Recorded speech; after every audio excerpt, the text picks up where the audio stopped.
yung medyo nabakasyon ka ng ilang months at lahat, mas na-challenge ba ngayon? Iba ngayon ang challenge ang pagpapatawa?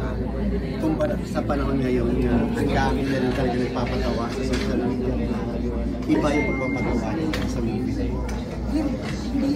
Hindi naman kami nahirapan kasi ang ganda ng script. Tapos hindi lang siya basta makapagpatawa or basta magbardagulan. Meron talagang kwento. Tapos nagkataon lang na mas nanaig yung mga punch, nanaig yung light lang. Na suportado ng aming director.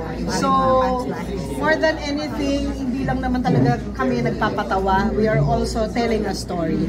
I think mas may essence, mas may substance yung pagpapatawa pag may kwento. So, mas maraming spur of the moment punches. Yung mga random, yes, medyo organic na lumalabas dito kay Pokwak. May advantage ba? Ay, sorry. Mas challenging ba sa'yo ngayon to? Dahil parang masasabing pagbabalik mo at mapaalala na yung lakas nyo sa takilya, mas may challenge ba sa'yo or mas may pressure? Laging challenging, lalo na ngayon, tama ka, mas challenging kasi bukod sa gagalingan mo yung paggawa ng pelikula, gagalingan mo rin yung pag-promote. Yes. People should know, the word should spread that there is a movie worth going to the theater to see. Alam mo yon, dati kasi automatic ang pelikula talagang unang entertainment ng pamilyang Pilipino. Ngayon ang daming choices. So aside from doing your best as an actress, do your best also as a, promoting your film. Hindi lang galing. Kasi ang galing nandiyan na yan eh. Dapat may sipag na rin. Kasi aanin mo yung galing mo kung tatamad-tamad ka na. May naiba ba sa proseso nyo bilang komedyante ngayon? Lalo na may social media.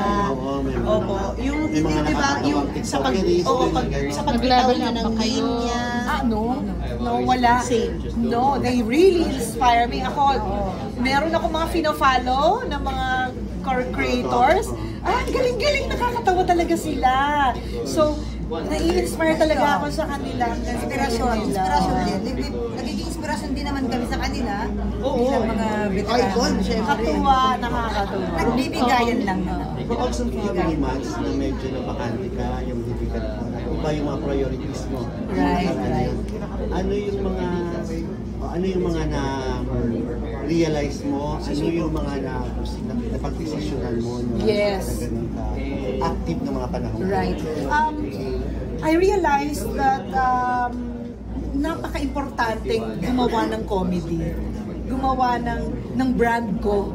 My brand, I tried everything, di ba?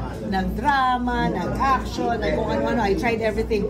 Right now that I'm given a chance to do a movie again, I want to stick to my brand, which is comedy. Because people know me as a komedyante, di ba? After trying everything, I'm going back to my brand, which is comedy, because kailangan nating magpasaya ng tao.